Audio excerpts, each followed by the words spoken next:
sa kanilang buhay.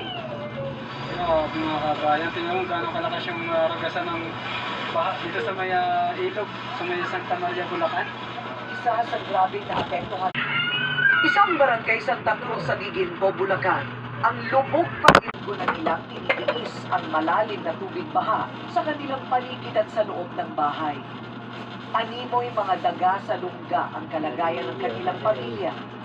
Paglapag ng daladalang kahon ng relief, tiningnan na agad ni Joy kung ano ang laman ng kanilang nakuloy sa libo-libong Pinoy ngayon na patuloy na nagpatayo umantong sa ganitong sitwasyon. Pero lubog na ngayon ay may mas malalim na dahilan.